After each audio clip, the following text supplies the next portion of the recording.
join too. See, I just feel I'm just weird. I'm just weird on this side. Hi, if you're joining, we are just kind of joining a few minutes early to adjust because we play with it and adjust. I feel like we're far apart. Are we too far apart? I mean, just well, I was trying to move the chairs where we were close, so we're not like completely side by side. Okay. What do you think? Yeah. Is that too far apart? I think I need to move towards you though. A little bit. Okay, maybe if I sit like this. Get comfortable. Then I moved out of the thing. I know. You know what? You know what we need to do? We need to get some different chairs and something. Just a little different, I think. I don't know. New scenery though. Yeah, looks good. Hey, somebody joined us. Looks like it's Annie. Hi, Annie. Hi, Annie. I feel like I'm like, I don't know why. I think it's just seeing yourself on camera. It's just weird. You're always going to be very critical of yourself. It's just weird. It is. Lily, go play. I wish you guys were like, I could see you. Like we FaceTime or something so I can see you. That would be better. Yeah. I know. It would be much nicer. Maybe if I turn this way a little So, bit. okay. I'm going to type here. Type away.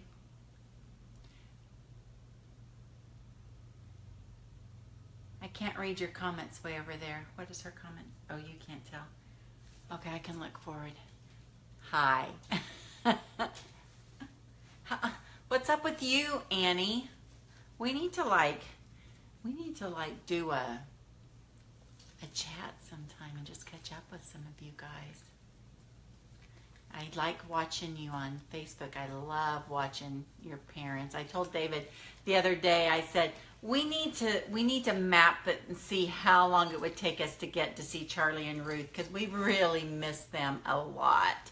And we would love to do a trip to come out and see them. They were so great. They looked amazing, and they were just so instrumental in David's teenage years and everything that it would just be lovely to go be able to see them. A lot of fond memories at the Lamberts, that's for sure. Yeah. Who else joined us? Oh, that says Calvary Worship. I think that's you. Yeah. I just put on here to say hi and let us know you're here. Oh. So, okay, I'm not going to pet you the whole time, Lily. We joined just a little bit early. Let me get rid of her. Come here. I just automatically want to say hi. Bye. Say hi and bye. Say hi and bye. It's just automatic when there's a puppy around. You just want to pet, and that made me realize I was leaning way forward. So Lily is being banned. So Karen will be right back. Lily got grounded. So yeah. So we started a little bit early so we could get our camera situated because we tend to play around for a first few minutes. Yeah. So that's what we decided to do just a little bit early this time. So are we at 7:30? Not yet. We still we're got a little bit left to go. Hi, Teresa. Hi, Teresa. So glad you joined us. Yay. You know, Gaitha told me this weekend at church, she said, I can't wait for Tuesday night because you guys are doing it, aren't you? And I'm yeah. She goes, I just sitting there. My husband's like, what are you doing? Because she goes, I put my headphones on. I'm just typing away. And she says, it's like just sitting there chatting with you guys. Oh, love it. I said, love it. That was our intent. So we're glad. Yeah. We're glad that yes. she enjoys that. Yes. So we're getting quite a few comments of people saying that they're really enjoying it. So well, while we're waiting for 7:30, tell them again about Women's Bible Study. I'm so excited about this. Yes. So if you haven't had a chance to take a look at the Facebook page, I did announce the fall Bible study. We are going to do, let me grab it here, Bible study called Uninvited by Lisa Turkhurst. I've been wanting to do this one. Yes. And so it's called Uninvited, Living Loved When You Feel Less Than, Left Out, and Lonely. You got it on clearance. This one I did. I did get. Where'd you get that at? Maybe we. Well, it's been a while back. Oh. But in Fresno. No, I actually think I got this one at Hobby Lobby. Hobby Lobby carries quite a few Christian books. Where's their book section? Like right when you go to the checkout stand, you can find their books, and most of the time they're clearanced. Oh, so very cool. Yeah, so I found this book, and because I knew we were going to be doing it, so I went ahead and grabbed it, and of course it was on sale, so it even made it that much better. So I love Lisa. I do too. I'm really looking forward to her series on it, and it's on Wednesday nights, starting September 20th. And we're going to begin at 6:30. And we have dinner before, so if you haven't come to our Wednesday night classes, come early. Yep. And we always have a nice little dinner, and then we dismiss into different classes. So I think this is great, because I've had women in the past that have said, I'd love to come, but I can't give up another night, or they don't have childcare because they're single moms, or maybe their husband works at night or whatever. Yep, the childcare one has been a really big one. And again, those that have not come on Wednesday nights, we have great children's programs for your children, and a nursery for the babies. So a great opportunity. So they're not just going to be coming in and just having childcare. There's some great children's programs going on, and even for your teenagers. Yeah, teenagers there's programs as well. So you don't have that guilt of going and doing a Bible study. You're actually putting them someplace where they're going to gain some great training as well. So be sure to check it out. Really excited. And so, but do let me know if you're going to want the study guide. It's actually a DVD-driven type of study. And there's a study guide that goes with it that will allow you to do some additional work outside of just the Bible study itself. And so I will only get a limited amount of study guides to sell. They're running $15 right now. So if you want one, you want to reserve a copy, make sure you let me know. So you can do that by just messaging me on Facebook with the invitation. Just say, please pick me up one. I'll make sure that I keep one for you. But I will only have a limited amount the first night, so make sure you let me know.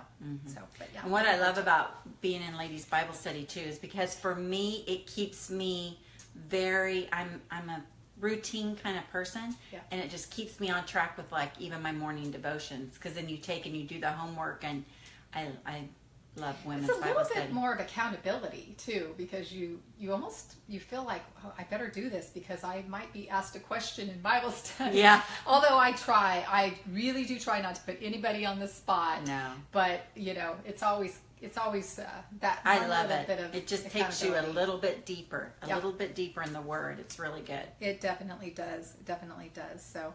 Anyway, if you've joined, please comment that you've joined so we know that you are on. So we can shout out to you. Let me know when Sharon's on. Sharon's supposed to join? Yes. Well, she normally does, and I have to ask her a question. So I have to ask her for her address, because I still have her book that she won in our last drawing. And okay. So I got to get that to her. Okay. I have not seen her yet. Okay. So anyway. Okay, so we are past 7:30. Let's get going. So let's get going. So tonight we decided to talk a little bit about unforgiveness, and this is a subject that can be very tough at times. And I think at one time or another, most of us have had to deal with unforgiveness, and it's something that we do have to deal with, but we are called to forgive. So, but I was thinking, one of the things I did today on the Facebook page site is I put out a quick question out to people, and I just basically said, name one thing that unforgiveness has robbed you of. And I've had some great responses. Peace being one. Mine. Enjoyment of life. Family relationships, happiness, and joy. Those were the responses that I got. Some of them were, a couple of them, but... ask it again so people can text their response tonight. So I'm going to ask the crowd now, if you're watching this, either live or by posted video later, I'm going to ask, what is one thing that unforgiveness has robbed you of? So it's a great question. It's really something to stop and think about, because you don't think about it really robbing you of something, but it does. So, and anyway, as I was thinking about a little bit about it, I got on a thought process of really there's two types of unforgiveness that happens. There's the unforgiveness that we have of the person that has asked us to forgive them for something they've done to us. But then we also carry the unforgiveness of people that have not asked for forgiveness. And of those two, which one do we find the hardest? Yeah. You know, that's a tough one. And because on one hand, I think sometimes it's hard to forgive somebody when you know that they've sinned against you and they're asking you to forgive, knowing full well that they'll probably do it again. Yeah. And again and again and again. Or there's also the second ones that, on the other hand, there's the one that will be that unforgiveness that we hold of somebody who has not acknowledged the hurtfulness that they've caused. Mm-hmm. And how do you forgive that? You know, that's the two of the two pieces of unforgiveness that I really wanted to hit on tonight. But then one of the folks in Cindy, actually, in the Facebook, also put on there that she lives with having asked somebody to forgive her and hasn't been forgiven. So that's a totally different subject. That would be the hard one. But that for one's me, a hard I think. one too. Mm-hmm. So anyway, so today one of the things that I started looking at too was some different quotes, and I thought, you know, this could be some really good conversation. Food for thought. Food for thought. Yep. The first one is, the weak can never forgive. Forgiveness is the attribute of the strong. And that's by Mahatma Gandhi. Yeah.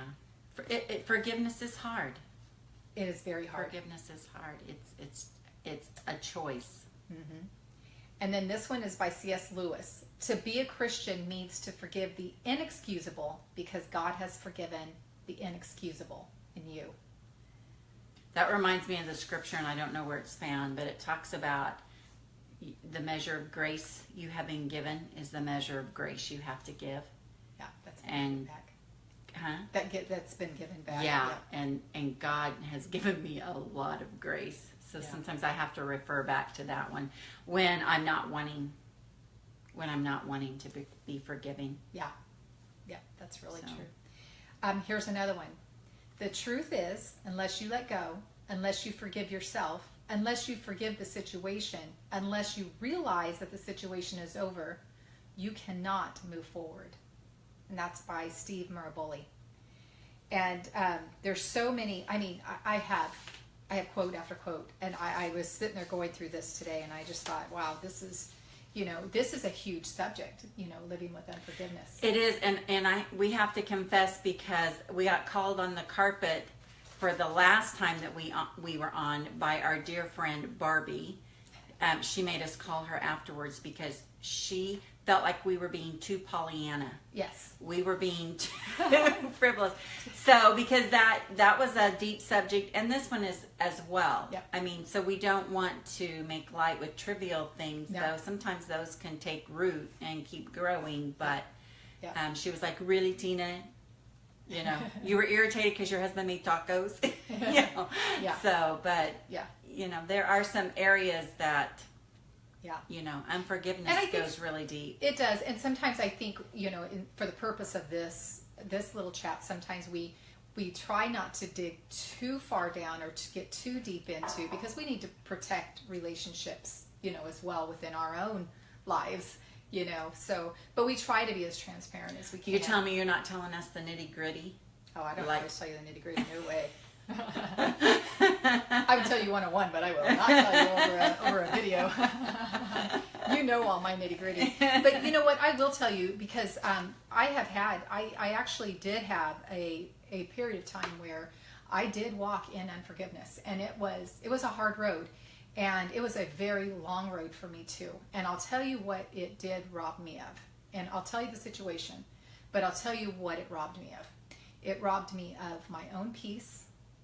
It robbed me of a relationship, and it robbed me of happiness. But I also believe that it may have even kind of spilled over in many other areas of my life and caused me to feel rejection, loneliness, and criticalness, and many other things, because I allowed the unforgiveness to just continue to build and build and build. And the person that you were not extending forgiveness to, did they even realize? Was it hurting them at all that you weren't forgiving them? No, and that's the thing. That's the deal, right there. Well, I'll tell you. This is the relationship I had with my oldest brother.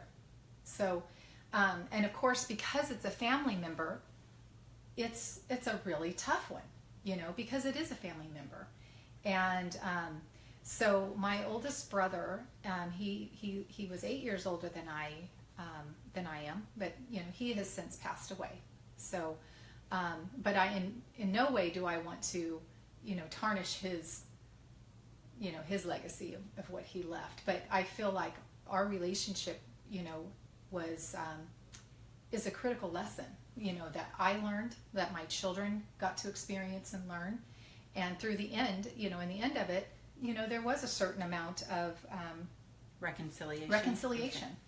So, yeah, so I'll let you have that while I talk, so if there's anything that comes up. But in any event, so it's really kind of started when we were very young, when I was, you know, in my early 20s, when I married my husband. My brother just did not understand the Christian life.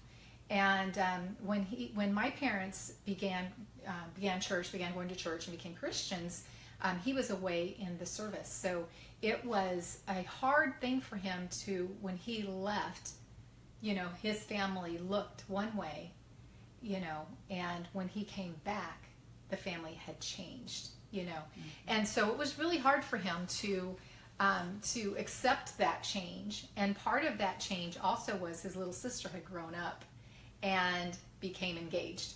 And so that was also another tough situation. So he really began in the very beginning, really struggling to like Dan. And if you guys know, all of you know Dan, he's a very likable guy. How can you not like him? But I really don't think it was so much Dan that he didn't care for. Mm-hmm. It was the life he represented, you know. But at the time, I didn't recognize that. And so, you know, time moved on, and, you know, we had children, and I began to see, you know, how he interacted with my family versus even my sister's family. And it was very difficult when I seen the relationship that he had with my niece and nephew, but my sons weren't afforded the same type of relationship. So it began to build, these things began to build. And I did try to talk to him at one time about it, and he just kind of blew it off, really didn't say much about it. And then through the years, he would do some really nice things, you know, as well. So when Jeremiah, our oldest son, turned 16, my brother had gotten a new vehicle, so he passed on the older vehicle that he had to my son. And, you know, I thought that's great, you know, that he would do that. And I thought, well, maybe, but there was still all of these things underlining, you know, things that would get said, things that would be done that I would see that weren't necessarily things that probably other people might see, but because I had this underlining feeling of rejection and other things, I began to allow these feelings to build and began to really walk in unforgiveness with him. And we did finally, at one point, have a situation that rose up that he literally, you know, really exposed his feelings about how he always felt that we were critical of him, and how we just condemned him for his life that he lived. And I never recalled doing that. But isn't it interesting though, even though words aren't passed, that sometimes people might feel It's their perception way. and their own experiences Mhm. that lend themselves to them forming an opinion. Yeah. And I think because when we have this unforgiveness that's built up in us, I think we tend to act certain ways or say certain things sometimes that we don't realize that it's putting off other feelings towards those people that were. And it can be walking in body unforgiveness. language. It can be. It can be, yeah, attitudes. It doesn't even have to be what you say It definitely can be. sometimes. Definitely can be. So, so through the years, my boys grew up, really, wanting a relationship with their uncle. But then at a point, I had to really begin some preparation. Most of the time we've seen him, it was going to be at holidays, Christmas, Thanksgiving, and things like that. And I really began to prepare them, especially prior to Christmas. I would say to them, okay, now boys, remember, for Christmas, your gifts and things are at home. That's what mom and dad give you. Whatever you get from extended family is a bonus. And we are just to be thankful for anything we get. And we are not going to whine or cry about something that somebody else gets that we don't get. I really began to prepare them all the time before we went for Christmas, because I knew in many cases that at Christmas time, my niece and nephew would get these nice gifts, and my boys would get other gifts. And, whether my boys really realized it when they were young, I don't know. But as they got older, they began to realize it. And so I had to really try to talk them through it, or, just kind of learn to laugh with them as they tried to laugh through, some of the hurt. Because, again, that was spilling over into my children. And then that's when my hurt really started happening, is when I saw it affecting now my children, things And like so that. how could that have played out differently if you had walked in forgiveness? Well, I'll tell you, I had to try to walk in forgiveness, but it was very, very difficult. There came a point when Dan and I both were so angry, and I'm telling you, we were angry, and it was because some words were spoken that were just hurtful, and we were both so angry, and we knew at that moment that he was not going to apologize. We just knew it. But here's the thing, I knew at the end of the day that my brother loved me and my kids. I knew that without a doubt, because you just know. But at the same time, and I loved him, I would have done anything for him, right? But at the same time, the hurt was so deep. And at the same time, because we were so hurt, the anger was so controlling on everything I did. It consumed me, Tina.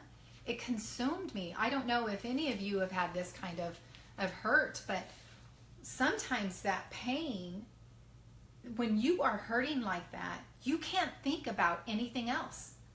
You're consumed with it. Mm-hmm. So how did forgiveness come about in that situation? Well, here's what we had to do.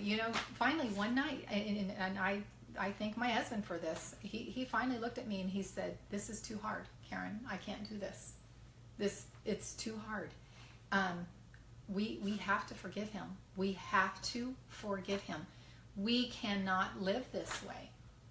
It's too hard to stay angry." So it was a choice. He didn't ask for it. He did not ask for it. And we knew he wouldn't ask for it. And how did it change either how you felt or your relationship with him when you walked in forgiveness versus letting the unforgiveness build? And I'm going to tell you, it was not overnight. It was one of those things where anytime I literally, Dan and I got down and we prayed that night that the Lord would help us to release him of that. And it was through, just a lot of prayer, a lot of study. I mean, we had to really go to the Word. But, there was a word that somebody had said, it was on something I heard somewhere from some speaker. I don't know who it was. but the words were something to the point of, if they are not a Christian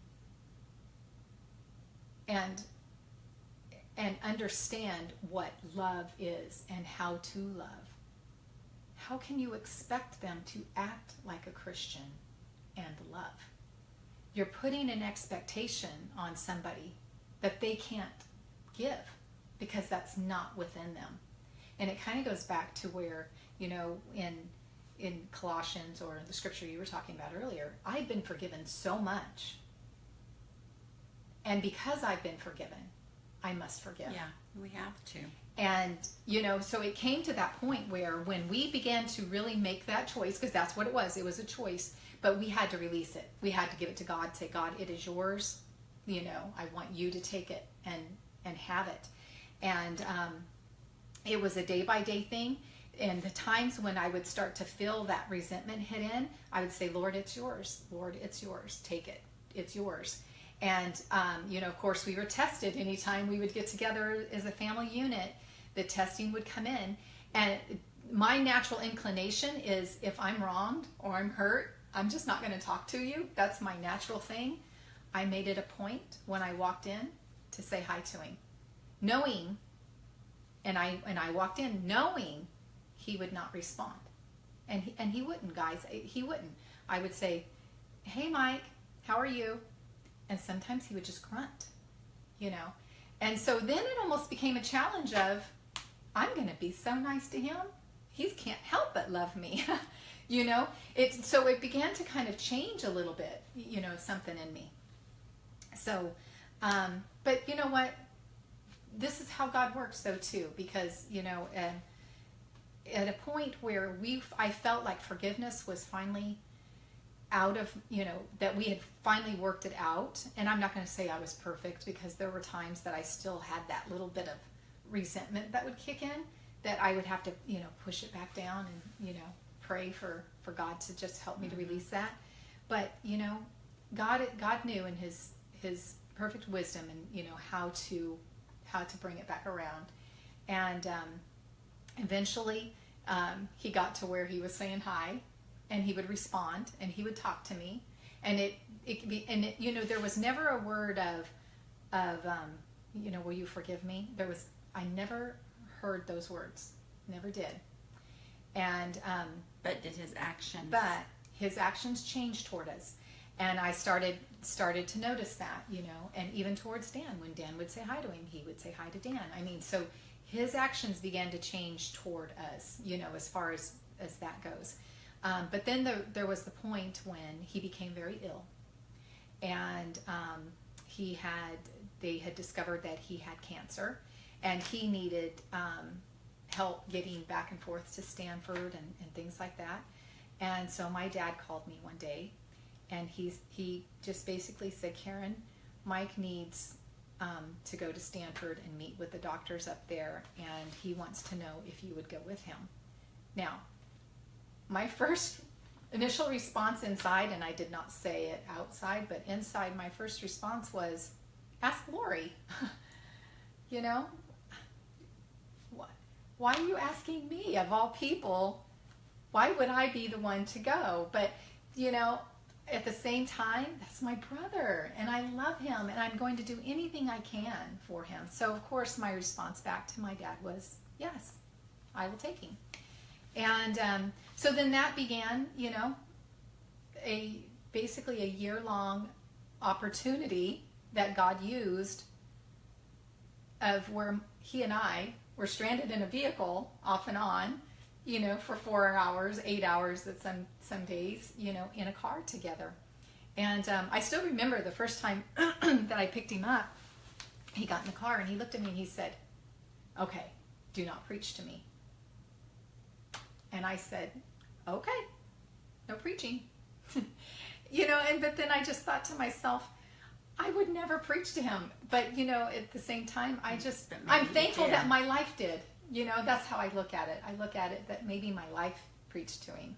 But I think sometimes we as Christians can come across as critical. We can. And maybe he was sensitive to can. that. We can. So, but if you had not, if God had had not convicted you and Dan that you needed to walk in forgiveness and start that process prior to his illness, then the door might not have been opened, and he may not have asked for you. No. And then that reconciliation that came at the end that you've been so blessed to have, that's been one of your greatest blessings, I think, in his whole illness and death, would not have happened. Right. So the unforgiveness was hurting you, probably wasn't hurting him. No. And most of the time, that's when it is. That's what's happening. And you know what? In some ways, it could have been hurting him, because I think in many cases where and I'm thinking about me, like if I've done something to somebody and I think I might have hurt them, I feel bad for like a long time, so you may not think somebody's hurting, but they are sometimes, so I don't know. I don't really know if he really hurt in that way, but I think he did. I think he missed that relationship, and I know just in our conversations that we had going back and forth, from Stanford in the car, at first it was a very quiet ride. Yeah. But eventually, it came to where he would say things like, you've got good boys, Karen. Your boys are really good. And, he would just begin to just talk about each one of my boys and what great boys they are. And here I wasn't even aware that he was even really paying a whole lot of attention to them. But that's God's grace, because God was allowing that healing balm to just be over your soul, over your hurt mother's heart. Yes. And like I said, it took that first step of walking in forgiveness, making that choice when you probably didn't want to forgive him, to forgive, and then look at the doors of blessing that were open. And I think that's one of the things that unforgiveness robs us of, is blessings. And like you said, relationships. There's just it does. There's so much. Yeah. There's so much. And I've just always been amazed that most of the time the unforgiveness hurts you. And I've heard that of people who have had like just hideous wrongs to them, done to them. I read, I came across Facebook, other people might have read it this week too, but I read this week where, do you remember a year ago, almost exactly a year ago, where the little 2-year-old at Disney World was captured by the alligator? Yes. And drowned? Okay. That was a year ago. Did you see that? Mm-hmm. Did you see on Facebook how the parents reacted to that? No. And this would be so hard. This would be so hard. But instead of walking in that bitterness and unforgiveness and all, they instead turned that into a foundation in his name. And they did not sue Disney World. They said, we are not going to walk that path. Yeah. And they chose to take something that was so tragic and turn it around. Yeah. And it could have been, and they could still be walking in that bitterness and everything had they not chosen to do something positive with their loss. Yeah. So, because there are things in this world that, the rejection of a spouse, or there are horrible things that it would be so hard to walk in forgiveness. But when you walk in unforgiveness, you're hurting yourself. You are. And you're denying yourself. They would have been denying maybe a healing process. Yeah.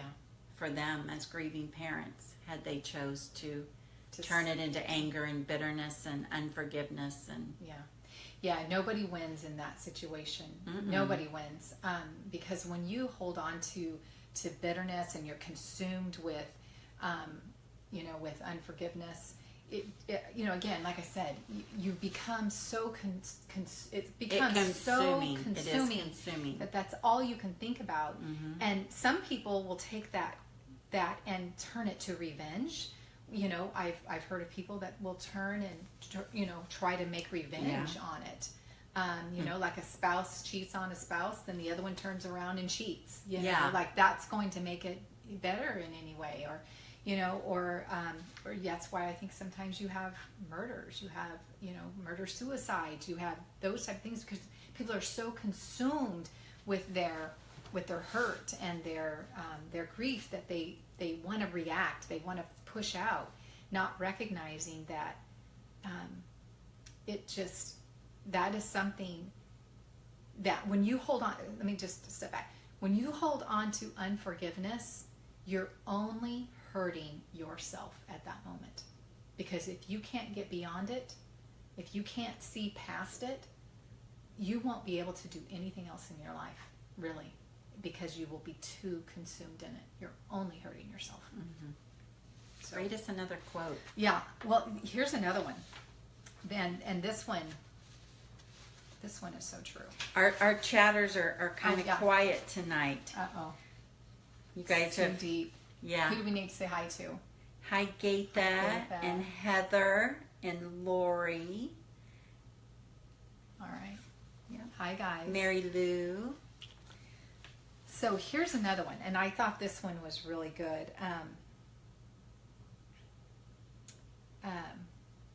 Forgiveness is not about forgetting, because I think sometimes we think that too.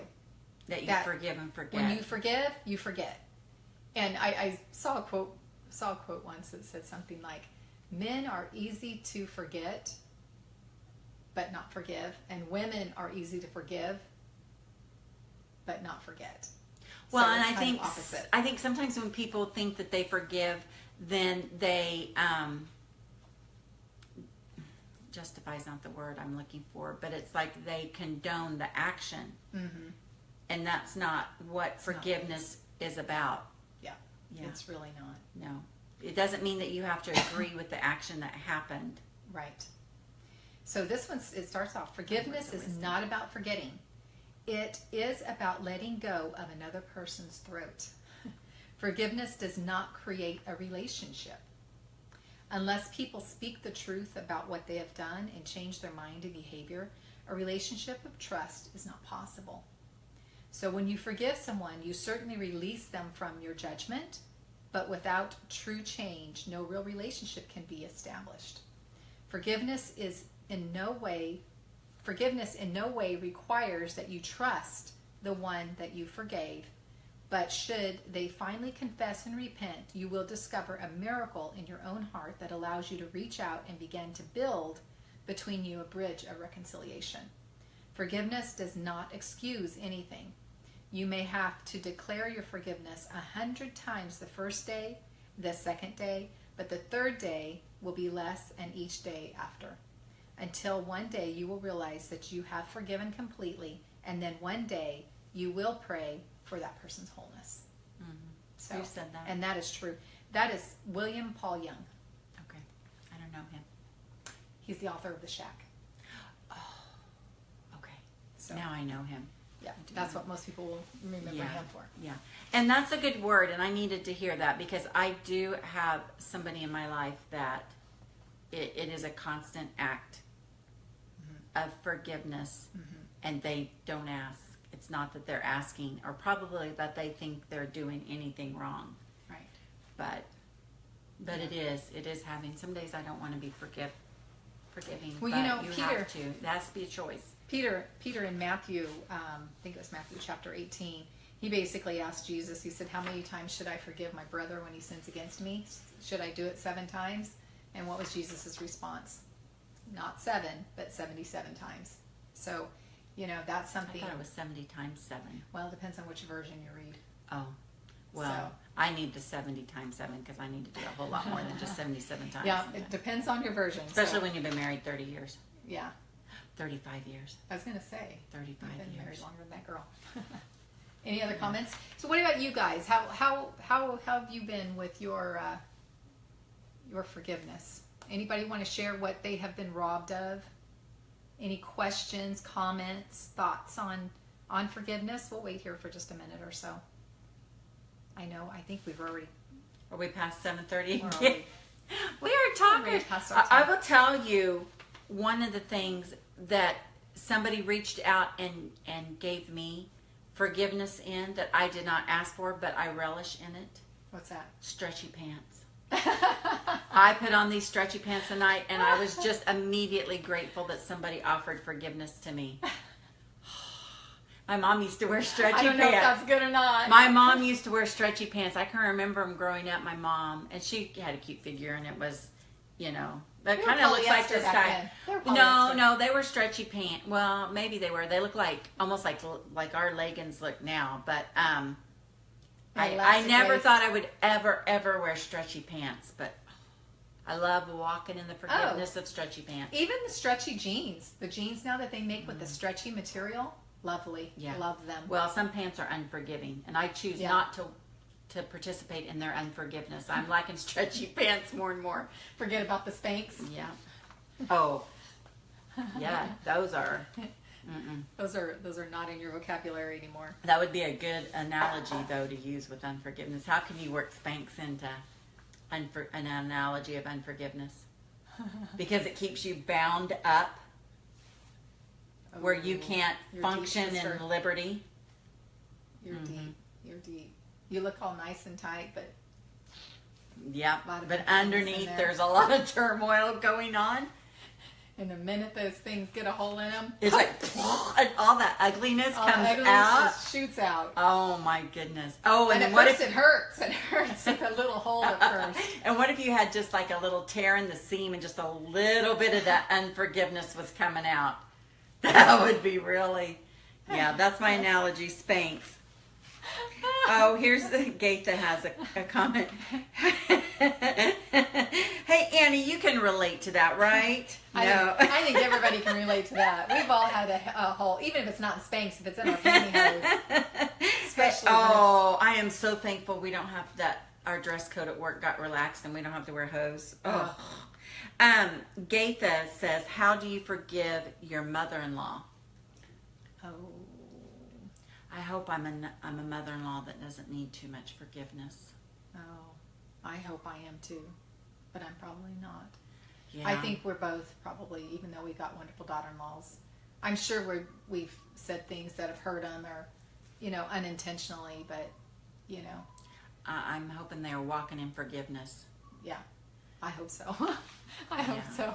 But, Gaitha, that's a great question. And, especially, here's the deal. Your mother-in-law is your husband's mom, and she's the one that raised him and gave you that gift of a man, right? And so I don't know what hurt that she has given you, or if it's continual. I have no idea, and I don't know what your relationship is. But here's what I do know, and I know this just from having the unforgiveness that I walked through, is that it's a matter of, it's a choice. And it's a choice of just saying, Lord, help me to forgive. Help me to let this person walk in grace in the same way that I'm walking in grace. But at the same time, it's one of those things where if it's a continual thing that happens over and over again, it's just one of those choices where you have to just say, okay, it's not intentional. Lord, help me get through this. It's going to be through a lot of prayer and a choice. I think a lot of times too, Satan knows how to strike the chords within us. Mm-hmm. So things that issues we have going on, maybe it's insecurity, maybe it's rejection, maybe it's not feeling good enough.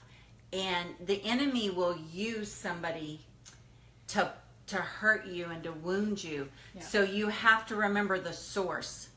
Yeah. And you have to look past the person doing the hurting and realizing it's the enemy that's allowing that to happen, or that's causing that to happen. And sometimes it's going to battle with the enemy, not with the person. And I'm going to share this with you too, Gaitha. And I've heard this before. It says, keep in mind, hurting people often hurt people. So hurting people often hurt people. And it's as a result many times of their own pain. That's good. If somebody is rude and inconsiderate, you can almost be certain that they have unresolved issues inside. And they have some major problems, anger, resentment, or some heartache that they're trying to cope with or overcome. And the last thing they need is for you to make mistakes worse by responding angrily. So, you know, that's a hard one, but I've heard that often. Hurting people hurt people, and it's just a natural reaction. Sometimes when you're hurt, you're going to hurt others. So if you can just maybe, like Tina said, step back and look past what was said, look past what was done, and just recognize that this may be her own hurt that makes her work this way, and just begin to pray that God will work in her life. And ask, this would be hard, but ask God how you might be able to minister to her to heal some of those hurts. Yes. Yeah. But don't react to it. That's the big one. Don't react. So. Yeah. Anything else? Lori, I hope I can read these comments. Lori says, I've had to constantly forgive my mother-in-law. It's not her fault. She's not a social person and has no filters. Yeah. Yeah. We all, and you know what? I have things that I do. Yeah. My kids have had to forgive me a lot over the years because yes. I am a knee-jerk reaction kind of mom. Yeah. You know, I'm like, wah! And then I step back, you know, I'm like, oh, let's parent a different way. You know, so. or David says, wait. David holds me back sometimes, yeah. But, yeah, I know. So, you know, like I said in the beginning, the Bible instructs us to give the measure of grace that we have been given. And I've been given a lot of grace. Yeah. So sometimes it's not by my strength nor by my power, but it's by the Spirit that you are able to give that grace or that forgiveness in the situation when you've not been asked for forgiveness, when you think it's done intentionally. And like you said earlier, this one really spoke to me because I'm such a people pleaser that if I asked for forgiveness and somebody wasn't forgiving me, that would hurt me so bad. Yeah. You know, but sometimes you have to, you know, you have that situation. Martin Luther King also said, forgiveness is not an occasional act. It's a constant attitude. You know, it's constant.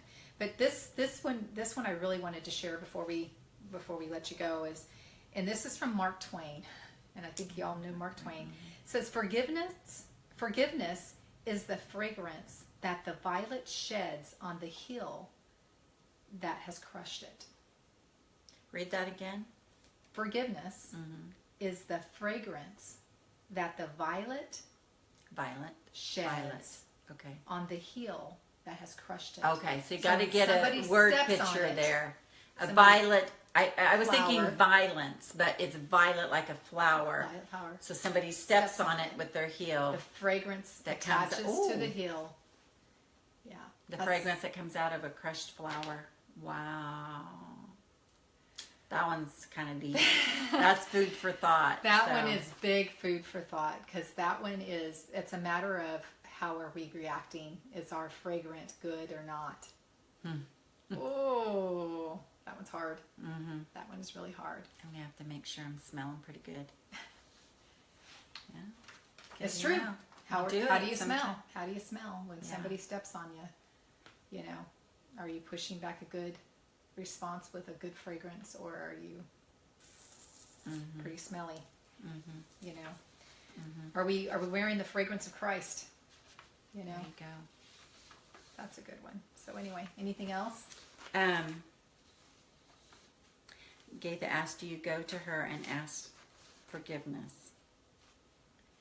That might be a one-on-one conversation with you and Gaitha, because that way you can kind of see what's going on. But I don't know that you have to ask for forgiveness if you've not done anything that you need forgiveness for. If you do have actions that you need to ask forgiveness, then probably so. But sometimes it's about having a clean slate. Sometimes it's not going to somebody and saying, I need to forgive you. But sometimes it can be beneficial if you want to start a clean slate. Again, depending on circumstances, because I don't know what those are. But sometimes it's a matter of sitting somebody down and say, you know what, I want our relationship to be better. I want us to be able to, have these conversations. I think too, and this kind of, and again, not knowing the situation, but going back to one of those quotes you read, that when you forgive doesn't mean that you trust, doesn't mean that you build a relationship.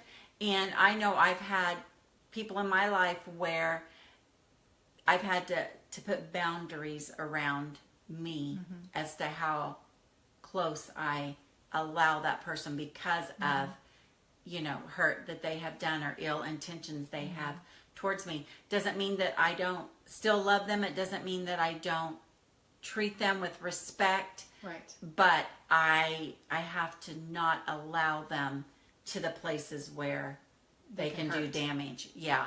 So that, again, that might be a one-on-one conversation for you guys. So yeah, because sometimes there are relationships that are just really dysfunctional. Some people are so dysfunctional, sometimes violence is even involved.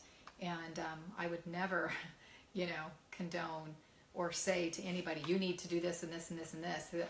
No. Sometimes there's people we need to forgive that have brought violence on our lives, but that doesn't mean we put ourselves back in that same, position. And I recall a conversation I actually was having with some parents just recently. They were talking about their daughter being in a relationship that they weren't thrilled with, this relationship that she is in with this young man. And this young man just doesn't treat their daughter very well. And they'll break up, and then she takes him back, and they'll break up. They're just dating. It's just a dating situation. And they're just concerned that she keeps putting herself back into this relationship. He asks her to forgive him. She goes back to him. And I'm just thinking, wow, that's such a terrible cycle, because if he's treating her this way now, if they were to get married, it's not going to get better. It's one of those situations where somehow some truth needs to be get into that girl, that while you want to forgive him, that doesn't mean you step back into that relationship with him again, So it's a hard thing. It is. But one of the things, if you have wronged somebody and you ask forgiveness, do you know how wonderful it feels when they extend forgiveness to you? Because I know sometimes I just open my mouth. I know you guys can't believe that, but sometimes I just blurt things out. And I remember I did that to somebody at church, and I was, really kind of joking, but I just blurted something out. And the minute I said it, I realized how it sounded, and I could see the demeanor of that person. And I wound up having to apologize. And she forgave me, and there was no question in her heart. She goes, I know you didn't mean that, But I carried that around for so long about, oh my God, I cannot believe I said that.